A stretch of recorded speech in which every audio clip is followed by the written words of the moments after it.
myself and get myself through this horrible stuff that we're trying to negotiate at the moment. And while I do that, let's go back to Ellie and see how her leopard search is going and whether or not her battaliers have sent her in the right direction.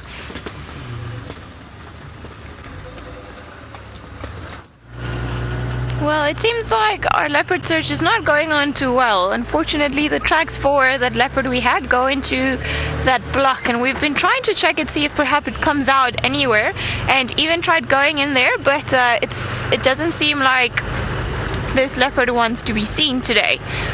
So I want to try a bit of a detour, see if perhaps they've come onto a completely different area altogether that they could have accessed just by going through the drainage system without ever stepping on a road.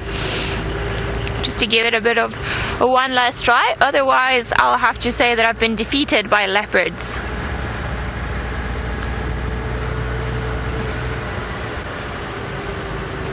Kobe, you're wondering how many male leopards there are on Djuma. Well, there is one dominant male, territorial male, that we see often. His name is Tingana. Well, we don't see him often. We see him at the end of drive normally for a few minutes. And that's why we call him the last minute leopard. They're in the vicinity, though. There's another male that's called Quarantine that we used to see before when we could go to Chitwa Plains, and there's an older male that's also just around that every now and again comes into Djuma that's called Mvula. So I would say 3 big male leopards, but definitely the dominant one around here, the one that we see claiming his territory and marking, is Tingana. Now, we've got the younger Hosana and Tamba that are also around here, but I don't think we can count them as territorial males just yet. Hosana is a bit young and Tamba is still with his mom, so he won't be claiming any territory anytime soon. I want to maybe check here.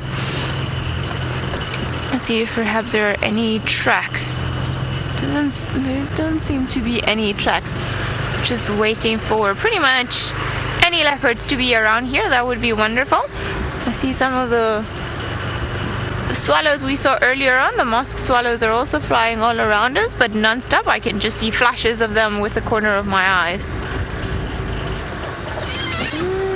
Let's see. Seems like we've got a bit of a bird party going on around here. Let's see if perhaps we can tick a different one of someone else's list. I think there were a couple of firefinches flying around there, so maybe a common firefinch somewhere in there. Definitely see a blue waxbill flying around. I think too. Yeah, that's just gone down. Oh my goodness. And they're all choosing very hard spots. Alright, seems like Tristan is still trying to look for the lions, or he's got them once more, so let's go over to him while we find some friendlier birds.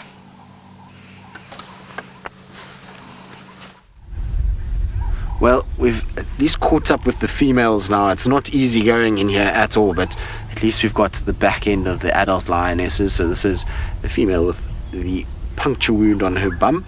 And it looks like the young female. When I saw her walking past just now, it seemed like it was her. Can't be 100% sure, but it does look like her.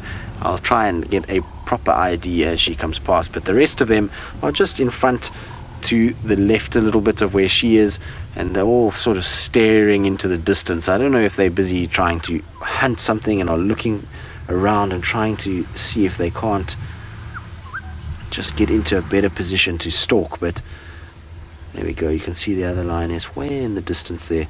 And look at how amazing that camouflage is. If she lies down from here to there, we won't see her at all. She'll be almost invisible to us. And I don't know what they're looking at, but they're definitely seeing something, because they keep moving a little bit, stopping and listening, moving a little bit, stopping and listening. So I think they've picked up something.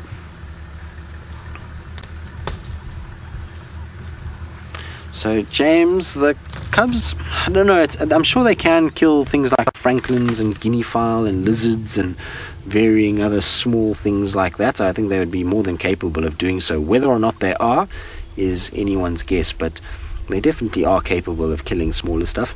at the end of the day, those cubs are the size, if not bigger, of Hasana and Shungile, and we know that both of them are surviving just fine.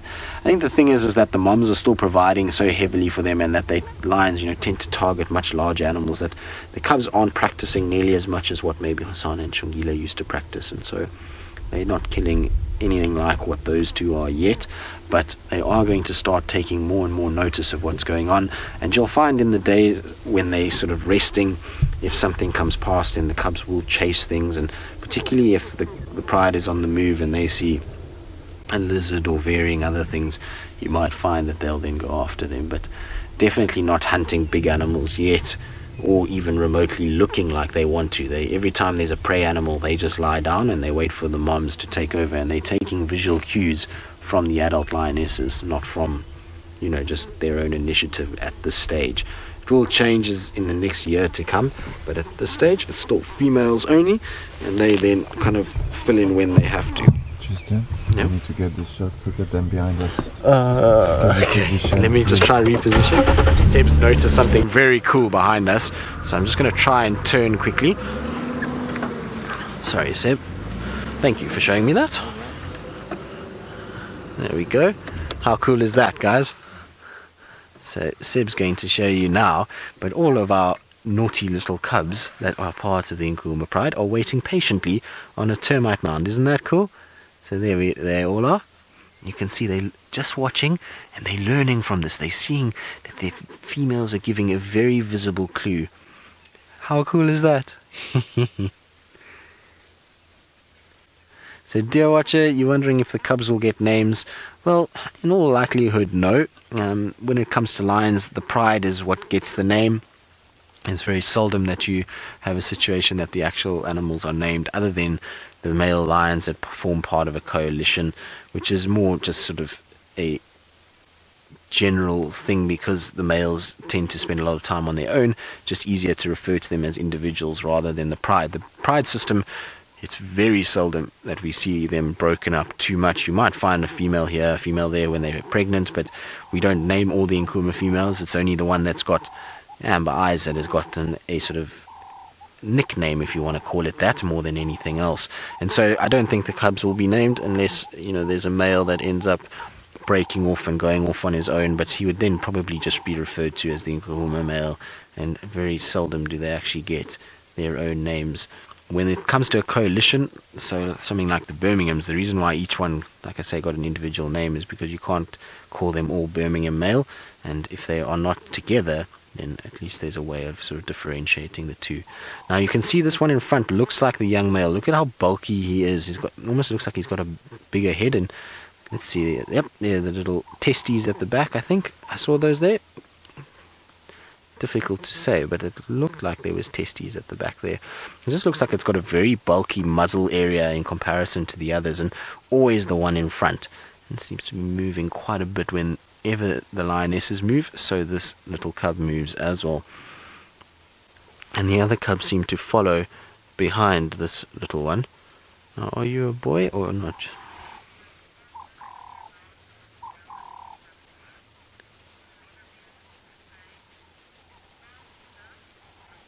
So there we go. 5 females, 1 male from a lot of you. So thank you for that. It's what I suspected.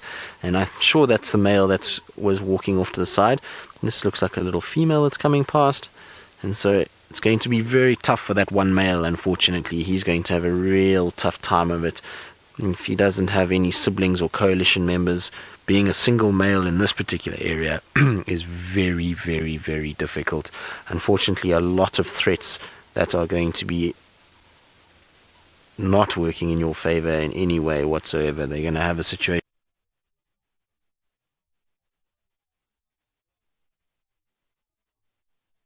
where they're going to have to try and defend themselves against big coalitions like the Birmingham Boys, which, as we know, is a very difficult task. And so it's going to be a tough life ahead for that young male, and the chances of survival in that young male is very, very low because of that situation. Aren't they beautiful? They're still looking in great condition, these little cubs, even though, they haven't had a meal in probably the last few days. They still look really, really good. can hear the Franklin's alarm calling at them a little bit. Are you a little boy or are you a girl? Let's see now when you come past me. No, you're going to lie down there so I can't see. Oh well, that's okay. There is something special though about being surrounded by the Nkuhuma Pride. They are amazing.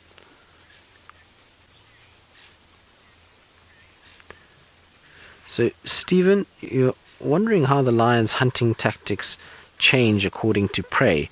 Well, I mean, that's something that we don't really know 100% as to how they do it. We know that a lot of the lions in these areas actually will target certain types of prey that they've learned to hunt when they were cubs. So you'll find that sometimes a situation where you'll get them hunting mostly buffalo, and that will mean that they learn the technique to hunt buffalo more than anything else, and they'll then very seldom actually go after other things.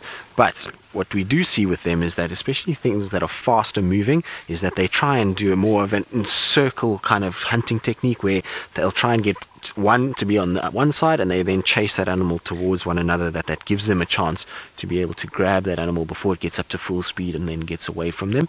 Whereas things like buffalo, they tend to, the pride just all comes from one direction and they try and just corner that buffalo and then play a game of sort of wearing it down rather than actually trying to stalk it and then getting to a point where they jump onto the throat and suffocate it immediately. So a little bit different for the smaller animals as opposed to the bigger ones, but essentially the same sort of technique applies, as to use everybody and try and use them to then encircle whatever prey animal they've got. Now, our cubs are slowly but surely filtering down the termite mound and heading towards where we are, and they're lying down. Females are lying down. There's only one female that I can see standing up. The other three females I can't see at the moment. I don't know where they've ended up and whether or not they're somewhere in front of us. But our female with the punctured backside, she doesn't look as though she's in any mood to hunt, and looks as though this is where she wants to rest for the day. And well, the cubs are sort of creeping around us as well. Hello, little one.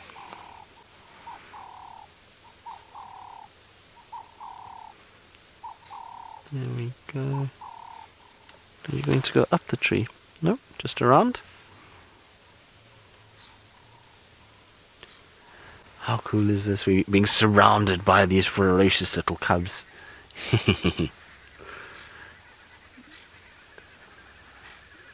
So, Francis from Israel, you want to know whether mange is a big problem here. Well, last year it was. So mange is, for those of you who don't know, is a mite that manifests itself and gets onto the coats of these animals, and it basically causes them to itch very, very badly, and they then scratch themselves. Hello, little one. You can see it right here. It's so cool.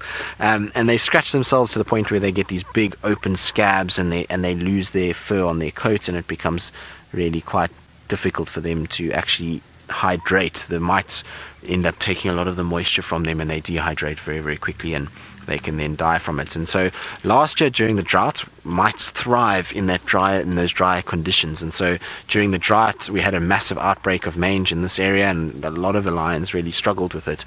But this year you can see most of them are looking absolutely fine, and so no, mange shouldn't be too much of a problem. It's really only manifests when you get a situation where there is look, see how grumpy she is?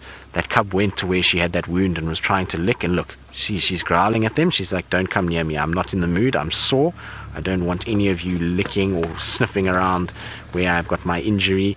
And so that is a very visible warning to them, you stay away. And so it looks like now this year, after a bit more rain and the fact that there's food around that is nutritious, it seems that the mites are not affecting them nearly as much.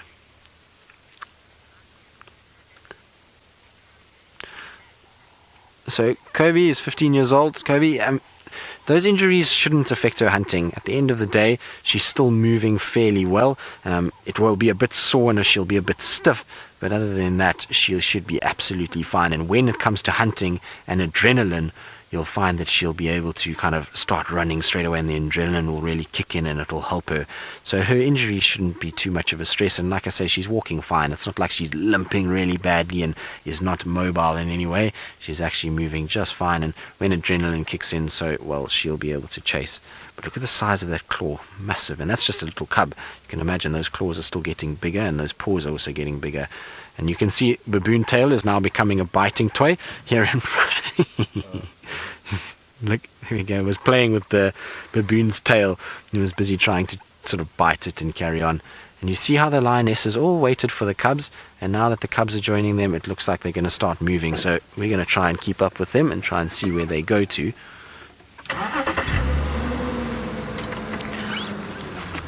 Seb, I think I'm going to try and get the sun on my side, so let's try and get around them and get the sun on them themselves. Now, of course, there is one little straggler at the back here that we're waiting for to go past before we can sort of cross to where the sun side is. It seems like they're all having a big game in front. Look at all of them there. They're busy grooming themselves. So we'll get to the sun just now. Let's try and just catch up. And it seems like Mom is not very impressed by this attention. Look, she's growling at them, but they are wanting to be very affectionate. Oh, look at that. They're rubbing up on one another. There we go. Look, there's a bit of social interaction. You see, they come and rub up on Mom, and she's saying, no, no, no, no, no, enough of all of this. There's too many of you now.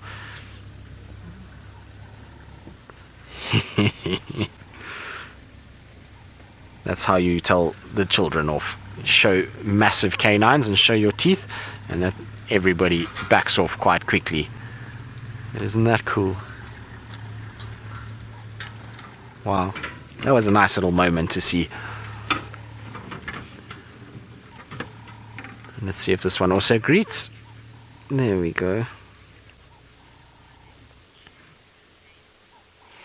So, Justin, I mean, the mothers choose den sites. How they do it normally is they generally will try and head into the sort of center parts of their territory. Very seldom that you'll find lionesses denning on the outskirts, because they know then there's a very real risk of not only random males coming through, but also random prides that could pose a potential threat to the den site itself. They'll also know that there's certain areas where there's going to be water, which they will need every day to be able to hydrate them, because remember, they're going to be losing a lot of moisture through their milk. And also areas where they know that they can find big, thick, dense sections that help with being able to hide the cubs. Now, sorry, Seb, I'm just moving because the cubs are going up a fallen over tree, so I want to get us into the right spot for that.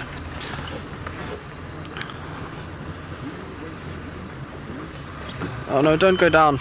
Stay there. So there's one just busy on the fallen over tree itself.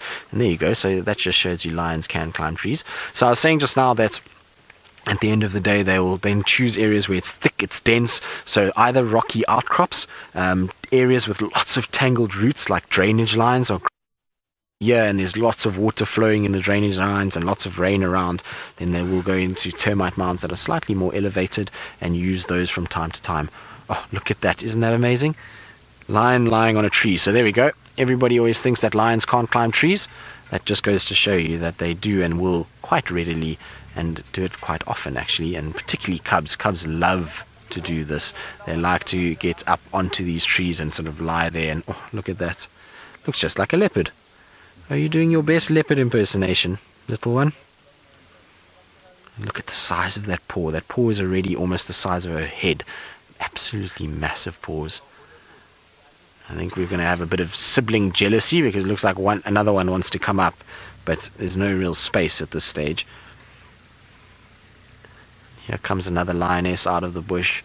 So it seems like the lionesses are coming back now as well, and I think this is where they're going to rest. There's a nice big shady tree here that we're sitting under, and I think this is where they're going to go down for the day. I don't think we're going to see too much more movement from these lions today. Oh, look at that. I think the cubs have missed Mom in their half an hour since they've seen them. There we go. Lie down again. Like I say, I think they're just going to find some shade, and all of them are going to just start resting and relaxing, which is fantastic news, because it means that the lions will be here today, and well, then hopefully they're going to be hunting this evening. So it's really good news if they decide to rest here. I was a bit worried earlier that they might head northwards and head back towards Buffelshoek, but it seems like we found the resting point for the day today.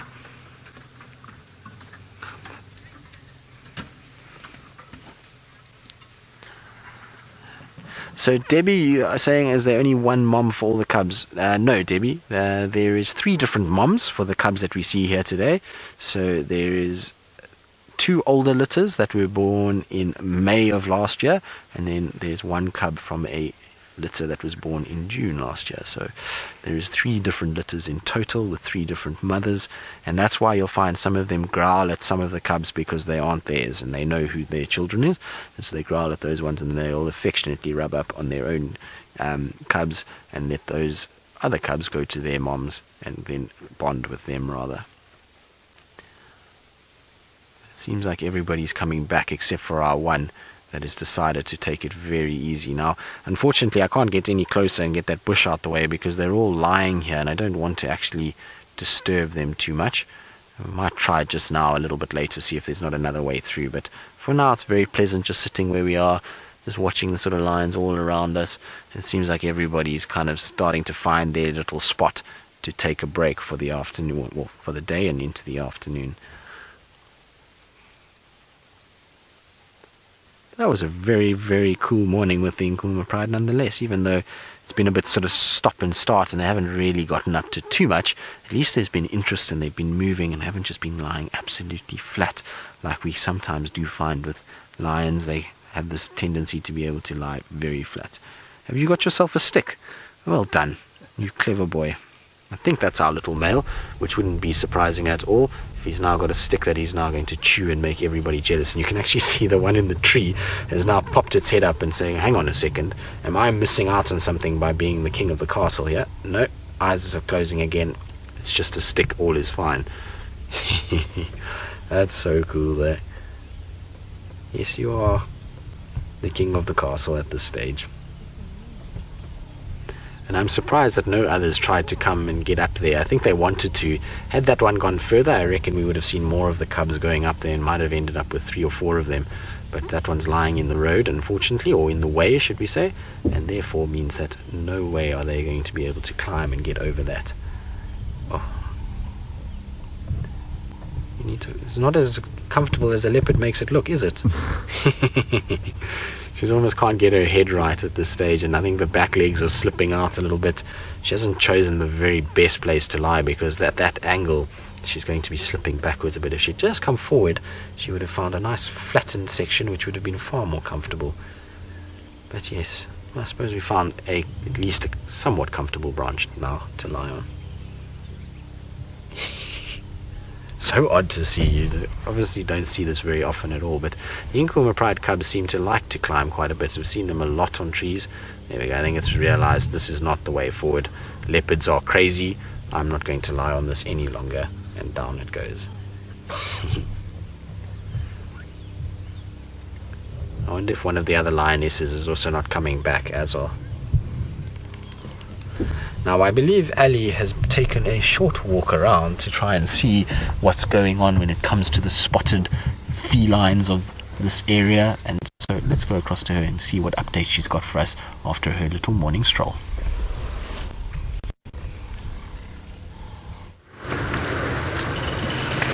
Well, the spotted friends are around. However, I don't think they want to be seen because they all head up roughly onto areas that we can't really follow them in. So obviously last time you guys saw us we didn't have any tracks, and then we came across some tracks again walking on the road for quite a bit, and then they go up the road, seems I'm sure towards one of the pans to have a bit of a drink, and then they carry on walking in this direction. Unfortunately I can't seem to find any tracks around here, so I just want to double check this road because we are not too far from the boundary, and of course the words we hate the most is the tracks have crossed south. So I'm hoping that's not going to be the case. However, I'm not too confident in the fact that they didn't. I think these guys carried on, and I know there was somebody that drove this road before us, so they could have. It's quite easy sometimes just to miss a leopard track and just squash it, and it makes it a bit harder for everyone else involved. So I'm going to carry on patrolling this area. It will roughly take us back onto Twin Dams, which was initially the spot where we wanted to check. So maybe there will be something there. Here's to hoping that some of the spotted creatures will be out and about. because I'm sure this morning we just missed those leopards by a few moments. But oh well. Happy to try anyway. Happy to try and track them. I think leopards are are trying me as of late.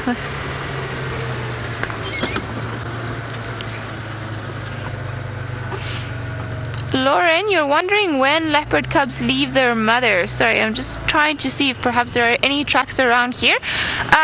Well, more on a technicality, it's more likely the mothers that will leave the... You see now there are more tracks here that will leave the young ones. So, oh no, this is a porcupine. And when they're about 1.5 years, 2 years old, then the mothers start becoming less tolerant of them, and they start being a bit more aggressive to the cubs, just to almost force them into becoming independent.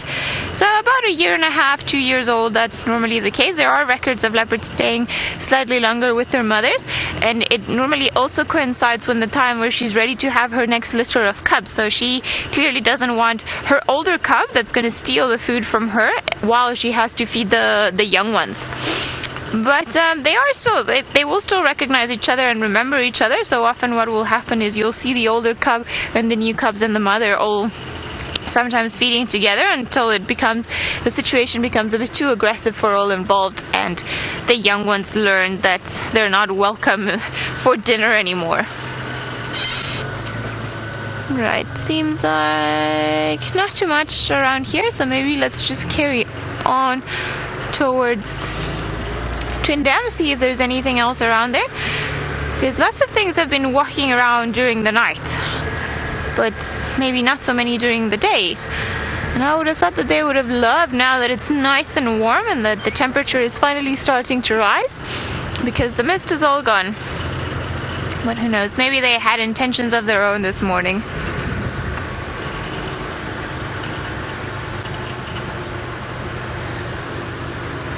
Jimmy Animation from Indonesia, you're wondering when the hot months are here. Well, we are in winter now, roughly from March until October. Well, yeah, I would say more May to October. That's the winter season.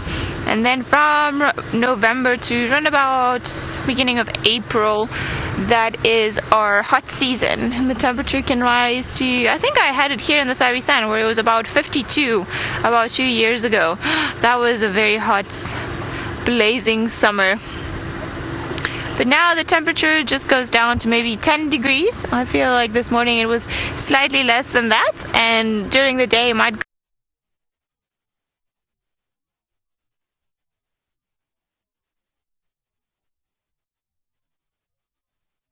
6:28.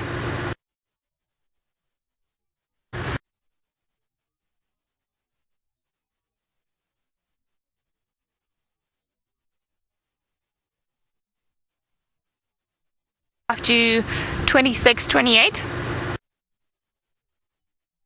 To get quite sleepy, and isn't that a beautiful picture of one of the adult females resting on one of the cubs' backs with that golden light highlighting the grass? It really is very, very, very cute indeed.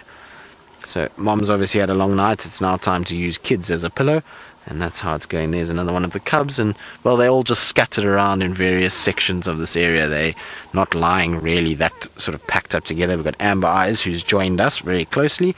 She is sitting right next to us over here. Hello, girl. And you can see starting to get quite sleepy, and then there's a couple cubs off to the side of her as well. There we go, there's one there, and I think another one somewhere behind in the grass as well. So just one female that hasn't come back from wherever they were going and whatever they were watching. So there was, as we know, 5 females, but I can only see 4 at this stage. So I don't know where the other one is. Maybe she's lying just a little bit further ahead of us, because they came from that direction and started all walking back this way.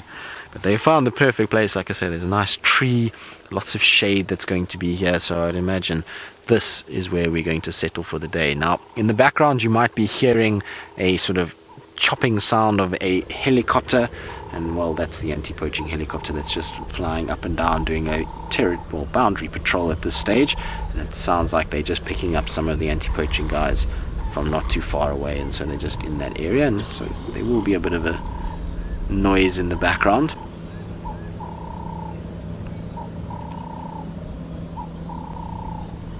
It's probably also why They're all quite awake at this stage and all looking around as the noise of the helicopter, while it is something they would have heard before because the helicopter does actually fly quite often, particularly now around the new moon periods, and so they've heard it many times, but just still is a loud sound and one that is foreign to them, and that's why they'll always pop their heads up just to hear what's going on and make sure they know what's happening. Amber Eyes, are you tired, girl? You can see those eyes are starting to get heavy, and I love when lions start to fall asleep. It's my favorite thing because you'll find the kind of eyes start to droop and the head starts to nod, and then eventually they just give up and they go flopping down flat on their side, and then that's the end of it for the day.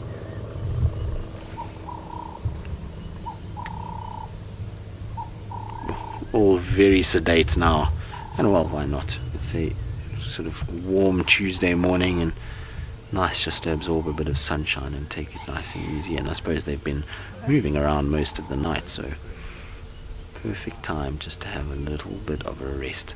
But look at that coloration of those lines. You see how well it blends in with that grass. Incredible, isn't it?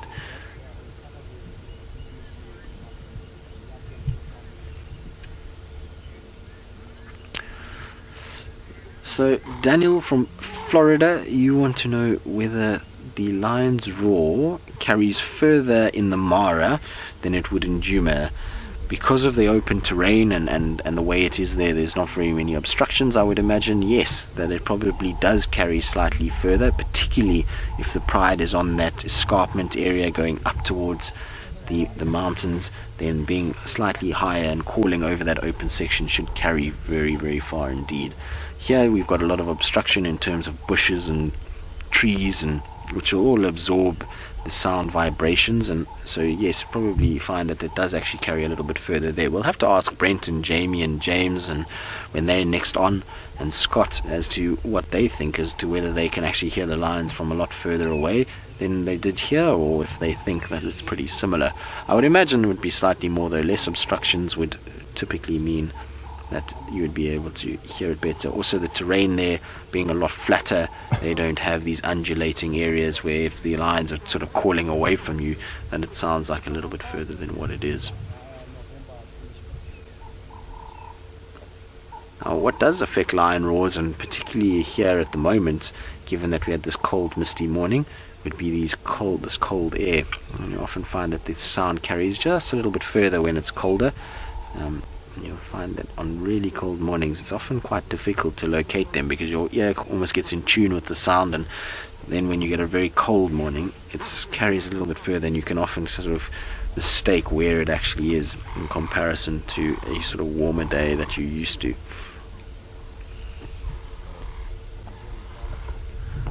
What have you noticed? It's incredible to think that that little one on the right in 2 years' time will be the same size as that adult lioness. You can see how much growing is still needed to be done. The head is very much smaller than what the adult is. Still a lot of bulking to do around the shoulders, and well, height and length as well. All needs to sort of get bigger and bigger, so a lot of growing to do, even though these cubs are a year old and they're getting really big in comparison to when they were born. But if you look, they still have a long way to go until they're considered one of the adults in this area. The Amber Eyes is now sleeping, but you can also see with her, with not only the cubs but also the adult females, how rough a lion's life is. There's lots of scars all over them. I mean, you look on her shoulders there, you look on her neck area, and a lot of those scars are actually caused by the rest of the Pride particularly when they're eating. They fight with one another and claws come out and they swat, and it's not uncommon to get a little claw digging into the head in places and causing sort of nasty wounds. And it's a tough life to be a lion, even though from afar sometimes they look really good, and you'll find that there's always scars all over them, and particularly as they get older, so these scars get more and more and more. And there's a couple around her eyes as well, and those are generally just claws that have come out and sort of hooked into the actual face of this animal and caused a little bit of an issue. So very common to see.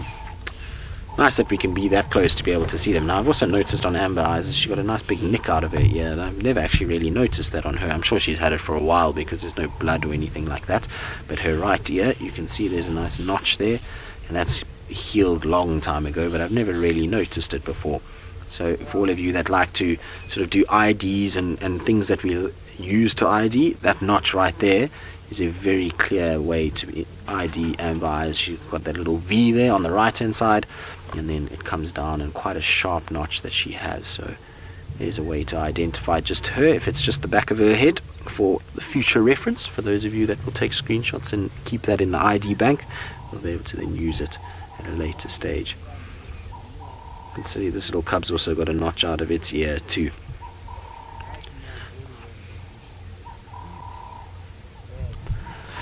I walk in the rain? Yes, they do. There is one cub in particular that has eyes just like amber eyes, quite deep coloured amber eyes, if you want to call it that. And so there is definitely at least one, and I thought I saw another one just now that's eyes are a little bit darker than the others, but it was difficult because they were walking from the sun towards us, so kind of looking into the sun doesn't really help it. You can see that's the normal honey lightish yellow colored eye that we see in the rest of the pride, but there is one definitely that's got slightly darker eyes than the rest of them, and hopefully those will stay and continue the legacy of these rich ambered eyes that we see in the Nkuhuma Pride. Amber Eyes herself has certainly become quite a famous lioness because of it, so hopefully there will be a continuation of that in the pride, and especially given that 5 of them are females, hopefully the one that does have those eyes is another female, because it would mean that she would just stay with the pride and it would carry on. Now you might find that these lions will start to wake up a little bit now. There's another vehicle that's approaching, so you might find heads popping up, but I think we're going to probably leave them for the morning. We've had a fantastic time following them around, and now that it's warming up, I want to go and maybe check towards Buffelshoek Dam, see if there's no sign of any of elephants that have maybe come down to drink, because, well, I haven't seen elephants in I can't remember how long, other than that male elephant we had the other day, but I can't remember the last time I had a really nice elephant herd sighting, and so I want to go and try to find them. I also know a lot of you have been asking about Fang and whether or not anyone's seen her, or if there's been any reports on her, and well, unfortunately not. We haven't heard anything about her, don't know where she is, but remember that Fang and her herd, it wasn't uncommon for her to have long absences from Djuma, so you'd find that Fang's herd, while it might have been seen fairly regularly, it would still sometimes go away for 3-4 weeks, a month, 5 weeks at a time, and probably has a rather large home range given the size of that herd, and so not anything to worry about or panic about that we haven't seen them. It's not a herd that spends every day on Djuma, and so over time they will move and they will eventually get back this way, and I have no doubt that we're going to see Fang in the near future, healthy and fit. Like I said, there's been no reported carcasses of elephants anywhere in the Sabi Sands, and therefore we don't really have to worry too much. I think all will be okay, and we should see Fang healthy and happy and moving around again. So for all of you that have been concerned and have been asking and wondering, I'm sure there's nothing to worry about at this stage, but just to give you an update that no one has seen her. I've asked around the other rangers, none of them have seen that herd in the last few weeks either, and well, we know that she's been seen way in the Kruger National Park before, so they could be deep into the Kruger, and that's why we haven't seen them at this stage. Now I also know a lot of you have tagged me in videos of a elephant with a very large tusk that grows backwards that looks very similar to Fang, but it's not her. That's not the same female. That's a female that is well known in the Kruger, and her tusk actually comes out and to the right and past her right leg. So when her tusk grows, it comes down and then it comes around her body like this, whereas Fang's tusk will bend and come straight in towards the inner sort of chest area and not onto the outside of the leg. So it's a different female. So for all of you that did comment and did post and tag me in it, and thank you very much for doing so, but it isn't the same female. It's not Fang herself, and so we'll have to keep the search up and see if we can't find her somewhere. Right, well, I think we're going to leave our girls and our cubs and our one little boy to themselves and let them enjoy the sunshine and rest for the day, because I'm pretty sure this is where their final resting place is for the morning and then into the afternoon. And well, we'll try and come and catch up with them a bit later and see if we can't find them this evening and hope that they go on the hunt. Now unfortunately they are right up against the boundary, so if they do go hunting this evening, hopefully they won't go sort of northwards and into Buffelshoek, and hopefully they'll continue southwards towards Quarantine and maybe hunt that side. We know that there was some zebras around quarantine this morning that Ellie had. There's also been that baby zebra around, and so you never know, maybe the Nkuhumas will head that way and actually try their luck on quarantine this evening, which would be quite nice. Right, Seb, now to get out of here. At least we're nice and warm now, eh? At least we're warm, yes. We managed to find those lions in the cold part of the day, which means that we are now nice and warm and have not very much to worry about. But getting out of here is not going to be as easy as probably getting in, because when lions distract you while you're driving, you tend to forget just how horrible it is. And then now when you have to get out, you have to try and negotiate all these thickets without actually looking at lions, and you realize, why did I even try get through here? But well, I'm sure we'll find an easy way through, and so far so good. Now I believe Ellie finally has fought off gremlins and chased gremlins away to find some sort of signal, and well, let's go and see how that bruising encounter went and whether or not she's managed to find anything else other than gremlins.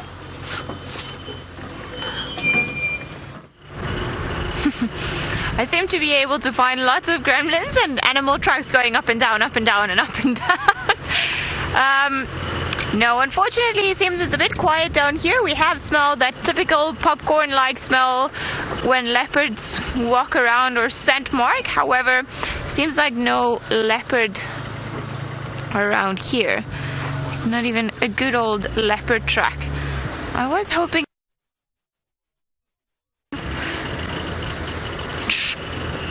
tracks, but no, it seems like there's nothing around here. I have a strong feeling these animals are still somewhere. The very first tracks that we had this morning that are somewhere in this block, which is that Bermuda block triangle that Tristan was mentioning a few days ago, where things just seem to get eaten and they never come out of there.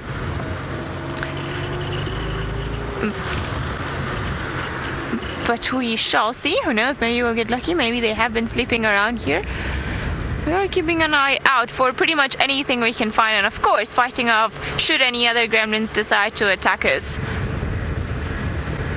But I think it'll be fine.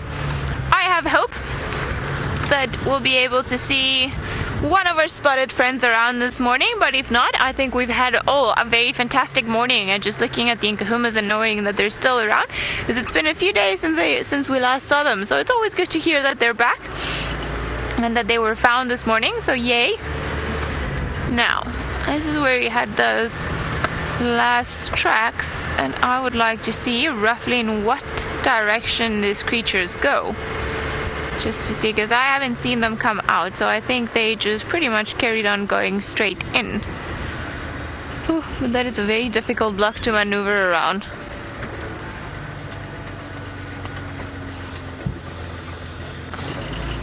Jacqueline, you're wondering if all the game reserves, if we talk to update each other and animal movement. Yes, to an extent. So we are all on different channels depending on which area you're working in.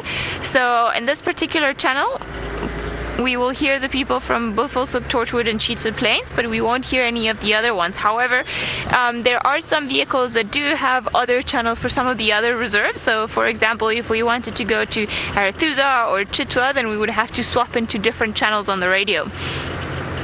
So we can find out, but we don't know in real time every single time exactly what's happening in some of the other reserves around us. But yeah, we do communicate with all of the guys that are on the property at the moment, so we keep each other posted on what's been happening, and I can tell you pretty much nothing other than the lions.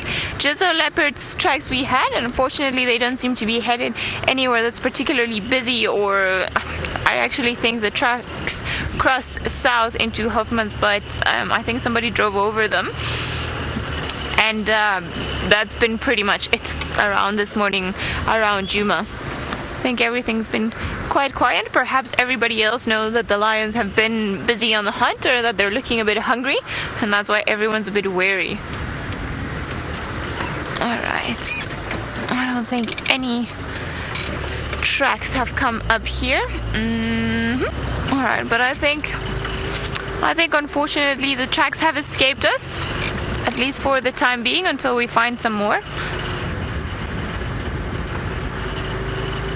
Ooh, What are you guys here? No, this is more hyena tracks.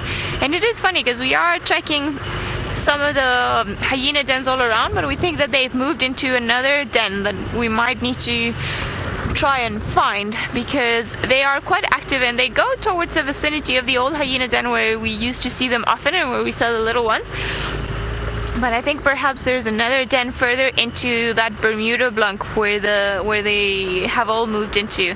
Because every time that we've checked, they don't seem to be around in the den. Now, maybe let's just check here.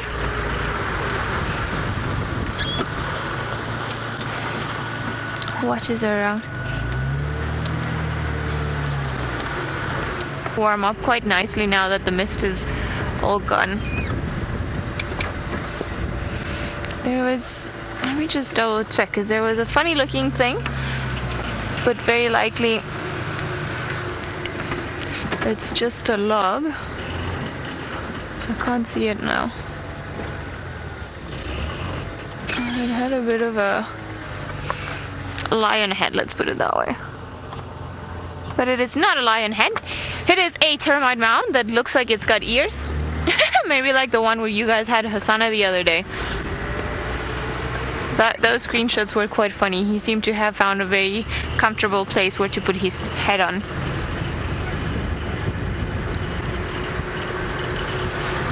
Alright.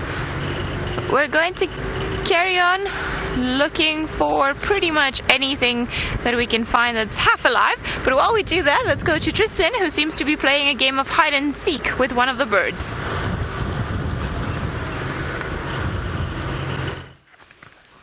Indeed, we've got a beautiful Francolin that is just camouflaging itself ever so nicely in the bush, and it's a little young Shelley's Francolin, so not one that we see that often, and you can see it's kind of sneaking around inside the bush there, and it's got those big molar stripes that come down with that white chest. Now, what it looks like as a adult is this one over here. So it's not one that is our more common Francolins. We normally see the Tulls or the Swainson Spurfiles from time to time, and we see the crested Francolin the most. So quite a nice one to see, and one that I haven't seen in the last few days, and so I thought we'd just try and get it. And so for those of you that haven't got it on your list, well, there it is right there. Very nice. That's nice to see. And they have a very cool call. If you ever hear their call, it basically goes, "I'll drink your beer, I'll drink your beer." That's how I was taught to recognize their call. So not a friendly animal to have on a night out, Seb. If they're stealing beers, Byron would thoroughly be upset about that.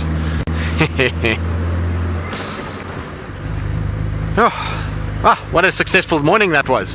Now it's always fun when you get to track animals and then find them. That makes things that much better. So super happy that we were able to find their tracks and then follow them and actually be able to find these guys. I was for a second getting a bit skeptical and that they might have gone into Buffelshoek Hook and we weren't going to see them, because there is a dam just to our north here called Tambuti Dam, and I thought they might be up that way, but luckily for us they came back, and well, we got spoiled with a nice sighting of them.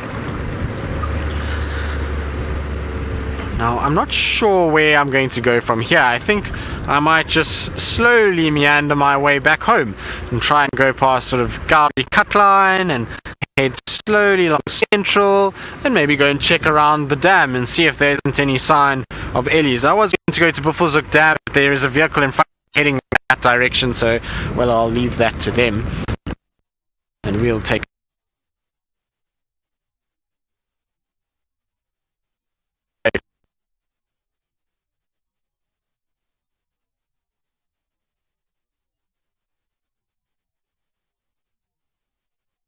really want that. Plus, we've got a camera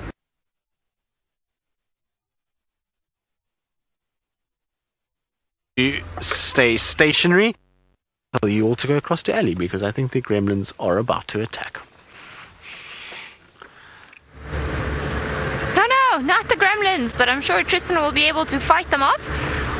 I'm not too sure where I'm headed, to be honest. I'm just looking in the distance, see if perhaps we find some animals somewhere else to be seen, but I think maybe it's time to go in that direction, swap our luck completely and entirely around and go to some of those roads that seem to be very big animal networks, because lots of them walk up and down on those roads. Yesterday we even went out and then we had tracks for even the lions going up and down exactly like the leopards have been doing. So that was quite interesting, but I think those, we think those ones eventually belong to the Nkuhumas, because they pretty much crossed all the way through Djuma and then went all the way to Sydney's Dam, where Tristan started looking for them this morning. So, let's see. There's also a beautiful brown hooded kingfisher that lives around this area, but I haven't been able to see it lately. I wonder if it's just decided to move off somewhere else.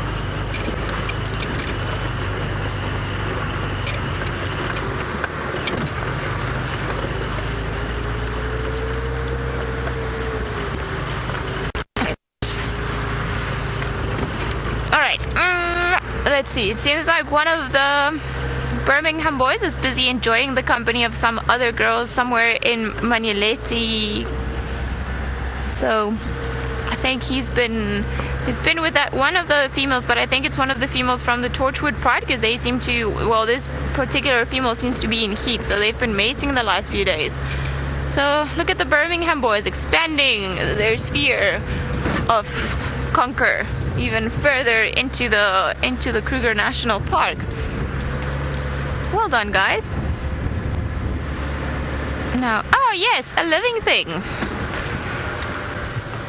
Do not fly away. Be our friend. We've got a yellow-billed hornbill jumping around, and now he just seems to have been gone. Yeah, there we go. Hello. Well, nice to see that somebody's up and about on these roads. And maybe this beautiful yellow-billed hornbill is going to look for breakfast somewhere around this area.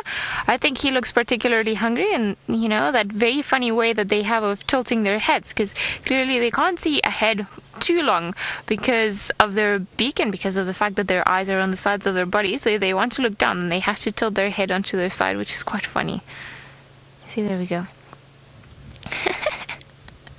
Just because they can't see down there. Their nose is too big. I'm sorry, guys. I know the feeling.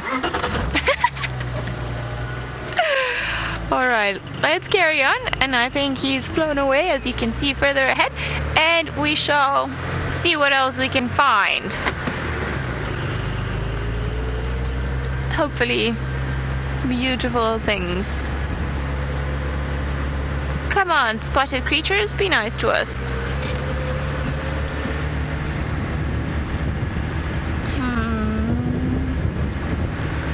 Right, I think maybe let's go into that new road first. I think maybe that'll be the road to check, see if anything else has gone around that way. So I think maybe that is a good new road to start looking for things. And it is also quite a pretty road, so maybe there will be any of them around. I see that our battler friends, we were here with them not too long ago, they have left the tree where they were in. So I think maybe they have started their morning scavenging. They also, all of the birds around this area are quite clever, and they also, to an extent, not as much as the vultures, they use the thermals, the hot currents of air, to just start getting up and start looking for food during the day. They will scavenge, but they can also hunt, and often we'll see them eating snakes and just little things on the sides of the road, in particular in the Kruger National Park. Always find them on the road eating something. Trying to keep an eye out for all the reflection of these tracks that I see on the road, but it seems like lots of little things, civets, genets, maybe squirrels even, have been walking around. I wonder what's up here.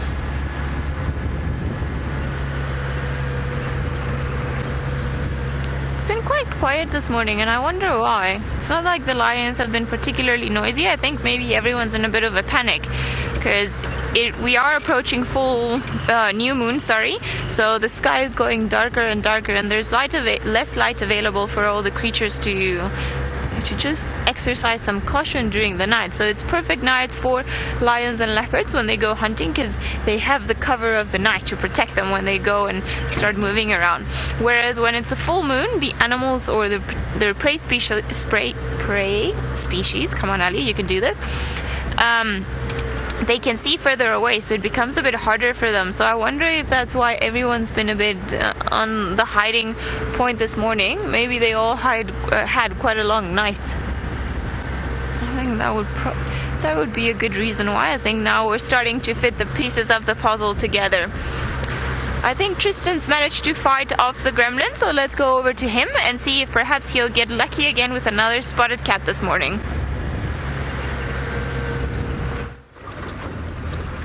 Well, I have indeed. I've chopped and chased and swatted and beaten, and, well, gremlins of Gremlin Hollow have left us alone. Well, what did we name that area? I can't remember. I think it was Gari Hollow is the name I gave it for where those gremlins live. Maybe some of you might remember what I called this, but I can't remember. I think it was Gari Hollow was where those gremlins stay. So we left them behind, and we are now slowly but surely ambling along, and I'm going to go check Vulture's Nest and towards the Mulawati in the hope that there is a big gentle grey giant, or many gentle grey giants, all sitting in the Mulawati riverbed digging for water. That's what I'm going to hope for. The other interesting thing is that this road at the moment, which is central, has got a number of hyena tracks on it, so it kind of starts thinking about where these hyenas could be at the moment. We've been discussing it, and I've been asking Rex and Herbie where they think they could be, and, well, everybody's drawing up blanks because we've checked all of the normal den sites. So I wonder if they maybe haven't found themselves a new den site somewhere, one that maybe we haven't found yet, and their tracks definitely are everywhere. And last night when we went on a little bumble around, we were out at sunset, and we listened carefully, and we heard the hyenas calling, and they were definitely calling from Djuma as the sun went down. So it's just now a matter of finding where the den is. I mean, I've checked Mvubu, we've checked Aubrey's, we've checked Gallagher's Shortcut, we've checked Philemon's, we've checked Cheetah Cut Line, we've checked Elephant Carcass. So none of those usual dens are active at this stage, and no really visible signs of hyenas going back and forth, but yet their tracks are every night around. So now I suppose what we're going to have to do is try and start figuring out and trying to work out every morning where the tracks are going up and down the most, and try check the termite mounds around there, and maybe we'll find it. So hopefully the hyenas haven't, well, it seems like they haven't left us just yet, and they are still around. But with the added lion pressure that is back again, with the Nkuhumas spending a little bit more time in this area, it wouldn't be surprising if the hyenas had decided to move their den slightly off. I still maintain that there could be a den site to the south.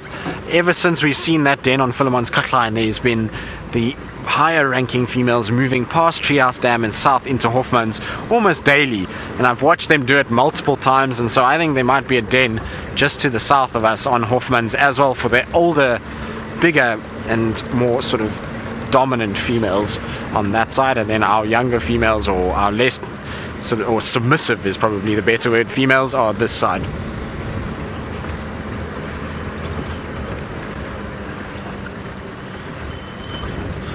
So, Lance, you're wondering what is the main sense that lions use when they are hunting?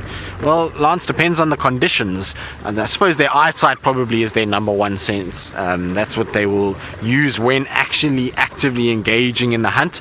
In terms of detecting prey animals, I think their sense of hearing probably detects things long before their eyesight does. They often hear something in a commotion in the distance, and that will then trigger them into starting to actually search with their eyes. But once they're actively hunting and are in the hunt mode, their eyesight is their biggest key in terms of being able to see what's going on and to be able to then position themselves in the right way to try and then pull off a successful hunt. So I think hearing to detect, and even sense of smell, you'll often find lions on a windy day will just pick their noses up and they'll pick up buffalo in the air or whatever the case may be, and they'll start, look at that, Seb, look what I've seen. Champion! That's what I was hoping to see. He was having a sleep, actually. I've just woken up a big grey bull elephant. He was flat on the ground having a nap, and, well, we've just come past, and I think we just disturbed his sleep, and he woke up and head was in the air, and now is just sort of working out what's going on. It's almost like when you're late for something and you've been woken up and you know you wake up in a panic. That's what it looked like now with this elephant. It kind of shot upwards, and now it's that moment where you now actually just catch yourself and think, well, what is actually going on? Am I supposed to be awake? Am I not supposed to be awake? It was much like that yesterday because my alarm went off.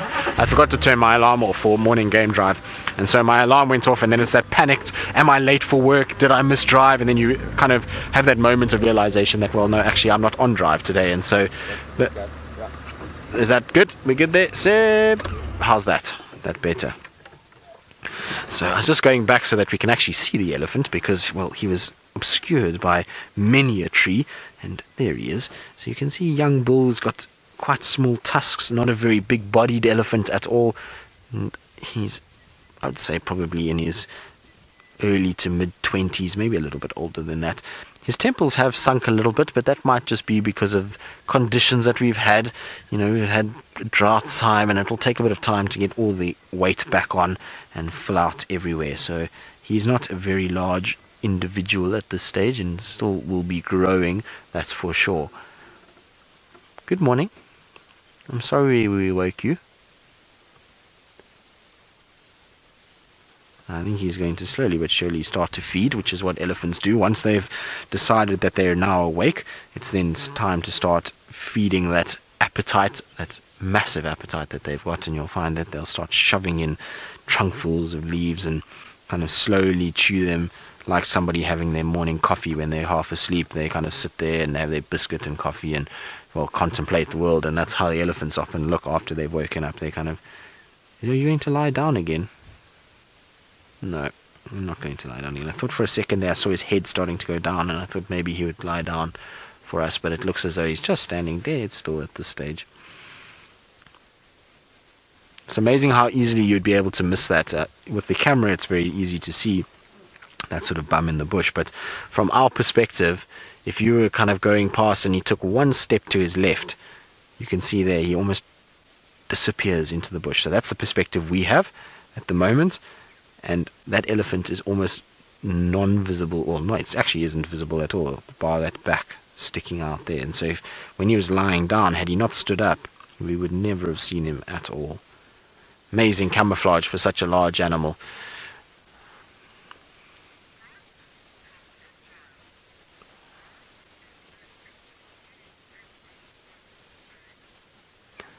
So Francis, this particular Ellie, and the reason why it's on his own is not uncommon.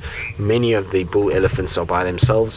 What happens with them is they become into their sexual maturity between sort of 12 and 15 years old, and when that happens, the matriarchal females start to chase them out because the males start going through these testosterone flushes. They become quite cheeky and naughty, and the matriarchs then chase them away. And it's also nature's way of stopping inbreeding happening, because they'll try and start mating with their siblings, particularly the young females.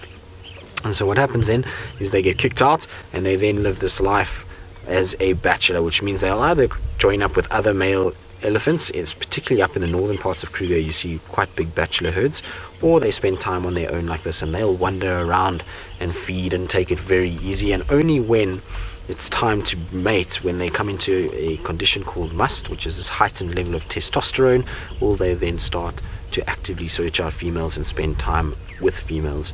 Other than that, they're not really interested in moving as fast as what the females do. Remember, when you have a herd of elephants, and particularly bigger herds, they exhaust resources quite quickly, so they drink too much and they eat too much to stay in an area for long periods of time. Whereas if you're one elephant by yourself, you can make use of that particular area for much longer and actually be able to spend a lot of time there. And so that's why they don't stay with the females in the herds, because that's, well, much easier just to be by yourself. It's calmer, it's quieter, and you don't have to move nearly as much. It's the same kind of system that the buffalo use. Seb, I'm going to try and just position us a little bit better, because where we are now is not ideal. Let's go back a little bit. Is there a gap here? Yes, there is. So let's try and get in here.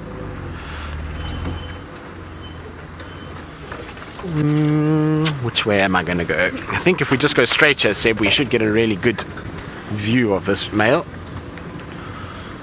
And Rusty is still squeaking away as he's been all morning.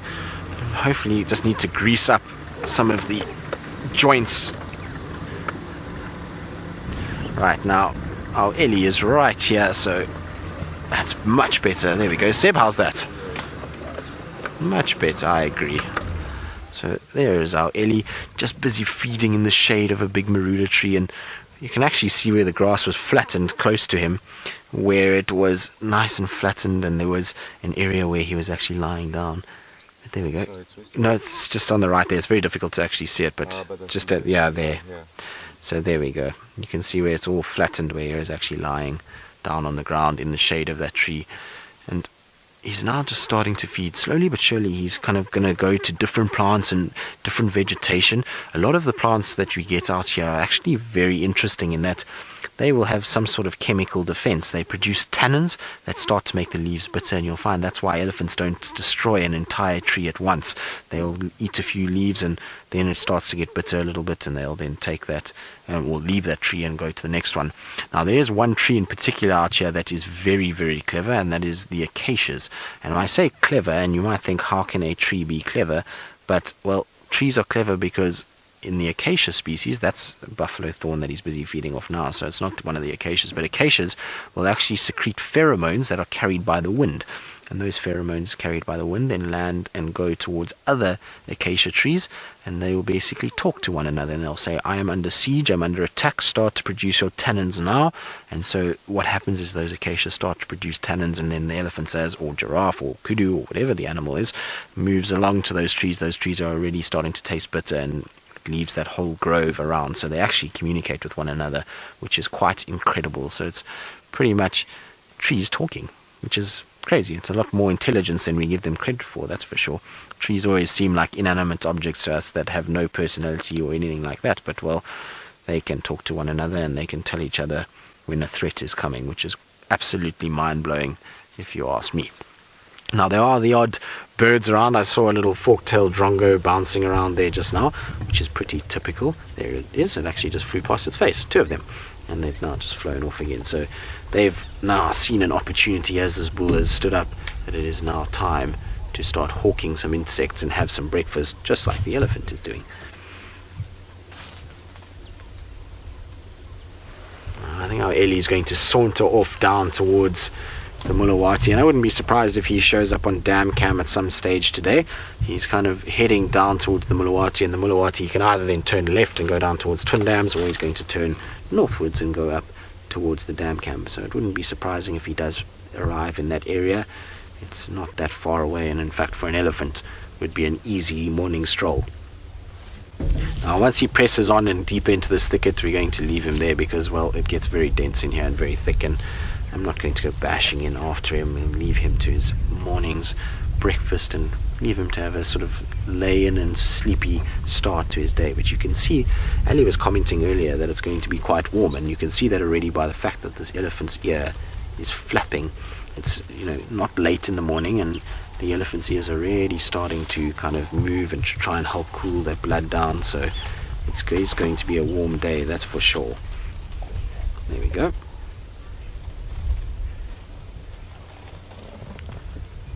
So, Stephen, you're wondering if must makes them more fertile.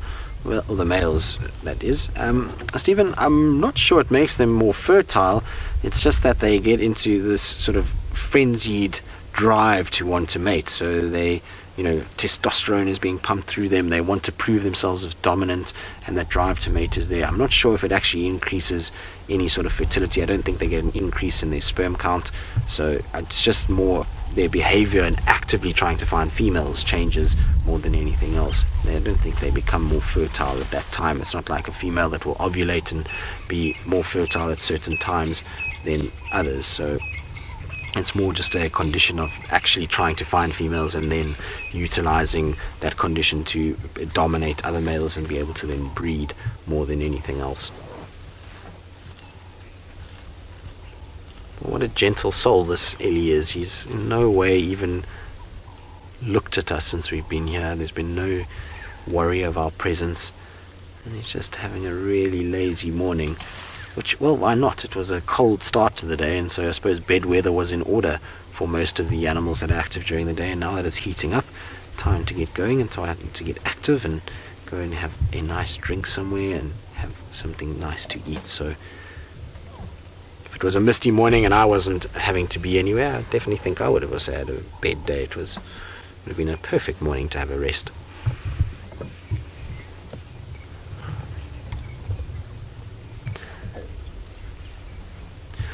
So, Jacqueline, you're wondering if their tongues are rough because the leaves and all the trees have thorns. No, actually their tongue isn't rough. It's very muscular, and it's not rough in texture, but it's powerful. And if you ever put your hand inside of an elephant's mouth, it almost feels like your hand is being completely crushed when they push their tongue up against this hard palate on the top of the mouth. And it's an odd sensation, but the tongue itself is actually pretty much the way our tongue feels. It feels very, very similar in that regard. But what they do have is they have massive, big plate-like teeth that crush all those thorns down, and that's how they're able to feed off it. You also find that they probably have very few nerve endings on the edge of their tongue, and so if the thorn just pokes them slightly, it actually doesn't hurt them in any way, and they don't have to worry.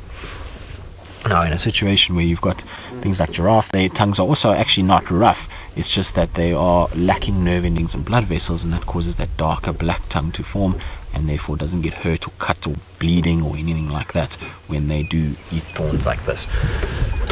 But it's quite interesting with this Ellie. I just noticed now on his tail, he's got a very, very, very long hair on his tail. A lot of the times you'll find with Ellie bulls is that for some reason their tail hair is quite short in comparison to the females. The females tend to have really nice long hair, but this guy's got wonderful long locks on his tail.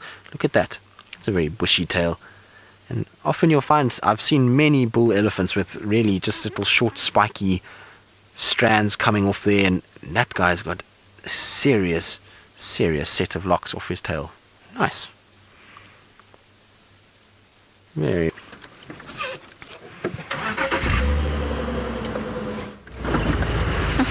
Well, we have managed to find the Sunshine Tristan. However, I think somebody stole my lucky beans a few weeks ago. That's probably why I haven't found them.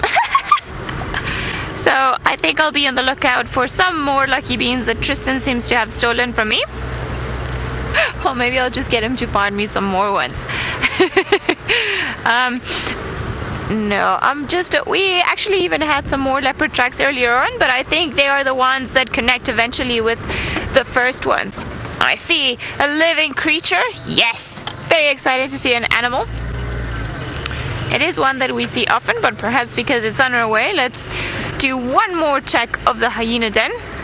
See if perhaps they have decided to come back home. Let's see. Well, hello, beautiful water buck. How are you guys doing this morning? Have you guys been around here the whole day? I think. So we've got what looks like 2 young males. Now, water bucks, amongst the males, they've got a very strict social hierarchy, and normally the big males are quite tolerant of younger boys coming around, just as long as everybody knows where they fit in that ranking, and as long as they don't try any funny business with the females, they'll be quite alright. I think those are just 2 youngsters. I wonder, there is a big male that roams around this area every so often, so I wonder if perhaps he's been around or if it's just these 2. Somebody's warming up.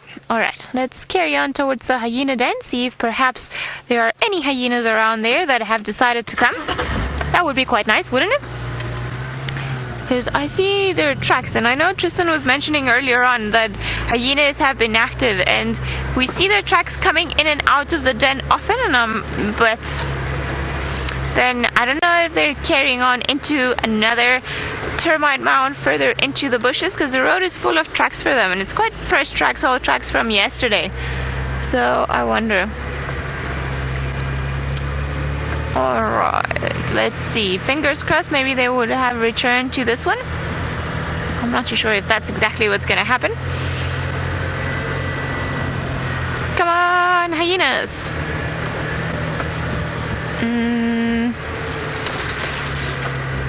No.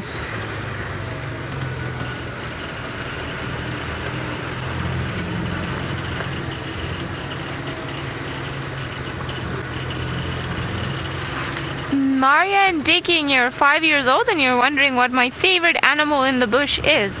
My favorite animal out here are rhinos, but I like so many of them it's hard to put an order to them. So, sorry, this is just where the hyena den is. So it's just to our right hand side here, and it seems like it's still quite clean and the entrance still looks quite used, but I don't know if maybe there's just one that's been around here or if some more of them are coming and going, because I'm not too sure. There are a few other bigger termite mounds around this area, so I wonder if perhaps they've decided to migrate and just take the youngsters somewhere else. Alright, well, let's carry on. So Maria and Iki, yes, sorry, my favorite animals are rhinos because they're very big and beautiful, and they are quite interesting animals to watch, and especially the little ones when they start jumping around or when they get spooked. I think it's very, very funny. But I look.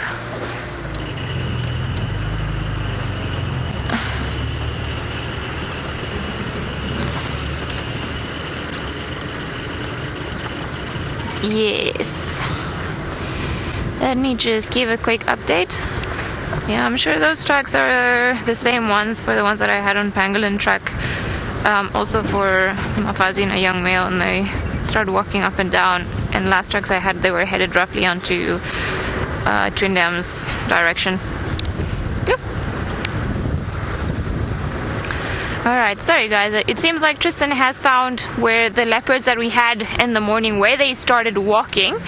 So I think they just have done a very big loop around from the northern area and just come all the way down and then pretty much gone onto this block. And unfortunately it seems like Thandi, if it is her, and I'm just saying it is her because it seems like that's roughly the route that she's been walking or the area that she's been exploring. If it is her, she's gone into quite a difficult block. So I think maybe it'll be worth coming and walking in between the heat of the day to see if perhaps we get lucky with some of those spots. Although if it is Thandi and Tamba, I think they prefer Tristan to me because every time I try looking for them, they go away. So who knows, maybe I just got to break the seal and find them once more when Tristan's not on drive. Maybe I think that will do the trick.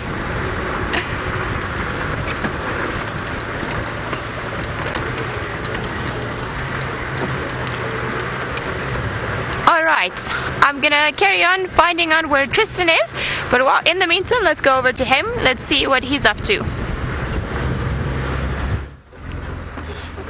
Well, I would imagine that, yes, well, I suppose Thandi and Tamba have been very kind to us. I don't think they like us more, they just have been very kind. And talking about animals, it's not Thandi and Tamba, but, well, there's some Nyalas that are just drifting this way. It seems like they've just come out of the thickets, and I've just found tracks for, well, it looks like Thandi and Tamba as well on Vulture's Nest, right near where that elephant was, going up and down. I'm sure it's the same tracks that Ellie's been following all morning around this area, and so it's a good sign that they're still hanging around in this section and around the Mulawati. Means that they really are starting to spend a lot of time here, and that's encouraging in terms of that we will have, hopefully, Thandi and Tamba a lot more over the next few days.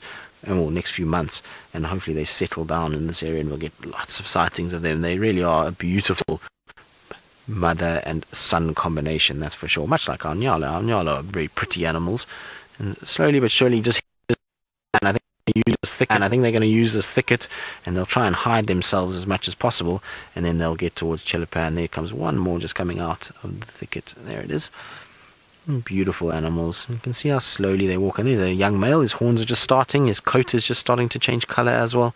He's going to become a very sort of dark, shaggy brown coloration.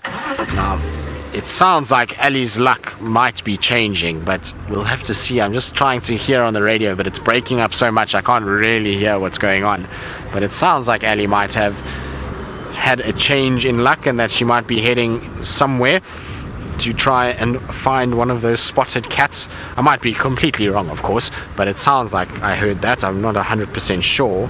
I remember this morning we did have tracks for a leopard around the fire break area close to where those Nkuhumas were, and I think they're calling in, I don't know if they're calling in those same tracks or they're actually calling in the animal itself. I didn't follow up too much because of the fact that the lions were around and I was trying to find them, but maybe they actually found that male leopard, which If it is the male leopard, then I would imagine it must be Mvula that's up that side. So hopefully Ellie has been managing to find that. It would be really nice if she does. But you can see we've got a nice warthog family. So talking about leopards, this would be good bait for leopards. There is the adult female, a young male, and then all the piglets that are coming out. And this group we see at Chelapan most days. They love it here. They come down, they wallow a little bit in the water, they drink, and they have a little feed on the green grass, and look at them all trotting with tails up. Isn't that cool? There's something funny about watching warthogs run around. I love when their tails go up and they just like trot after each other. It's very cool. Let's go forward a bit and see if maybe they're going to go for a little wallow. We've been very lucky this morning. We've seen a lot, Seb. Yeah, We've been very, very fortunate. I know Ellie's had a tough time of it, and she's manned the fort very well and tried to find all kinds of other things. So I'm hoping her luck does change. And well, there's a whole line of warthog bottoms that I can see from this angle. So they're all just having a little drink and running around, and their bottoms are all facing us, but now they've realized that we're actually behind them. But there we go. Warthog bottoms and fleeing piglets. That is the story of Chelapan this morning. Sounds like a nursery rhyme of sorts. Warthog bottoms and fleeing piglets at Chelapan. Dr. Seuss maybe could do something like that, although it's not rhyming enough for him. Now you can see the female there. You can actually see her teats hanging down, and that's how we know it is a female more than a male, just from this angle.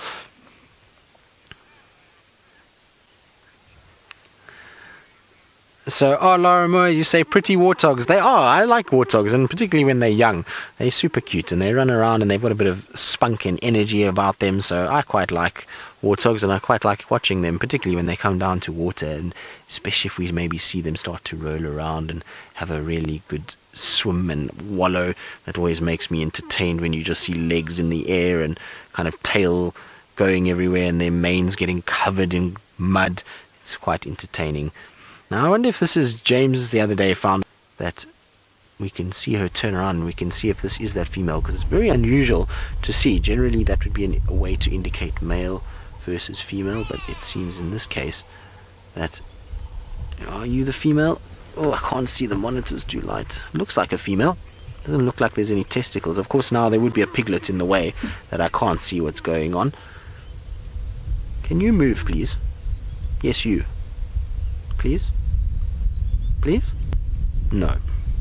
Doesn't want to listen. Typical teenager is on its own mission. There we go. No, now not you as well.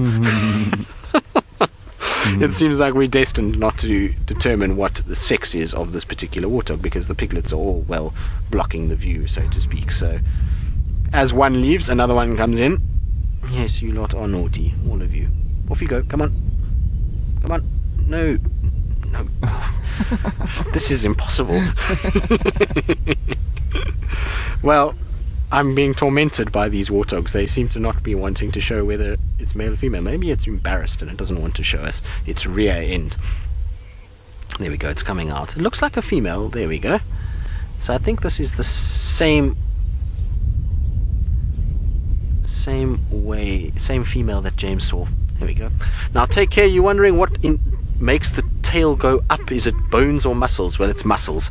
There's a folk tale actually here in Africa, and my tracker used to tell me and tell guests about it often, is the reason their tail goes up is because their skin is so tight on their body that when they run through the grass and all the grass seeds are hitting them in the eyes, they close their eyes, and that causes the skin to pull tight, and then the tail flicks back up. So that's the little folklore around here in the cultural tale that kids are told, but it's actually just a muscle contraction that takes place, and that pulls the tail upwards and up into an antenna position that we see there.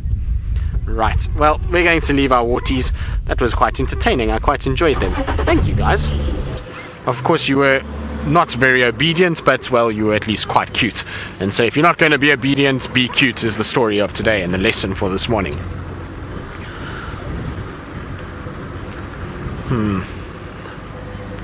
Right, now I believe Ellie is indeed racing and is Ferrari safaring for the last few minutes, so let's go across to her and see if she'll get there in time.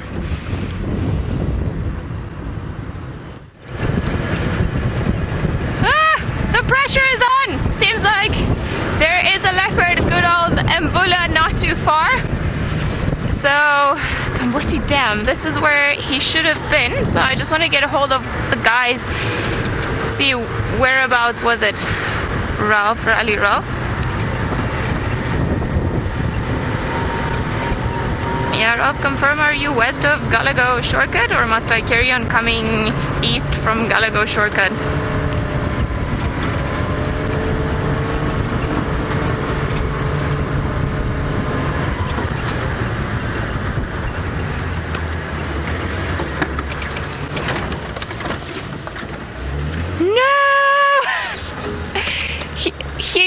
He crossed the road and he's gone into Buffalo's Hook. No, you horrible leopard. Okay, Copy, I'm gonna go back. Will you just let me nut? See if maybe I can have a look from this side.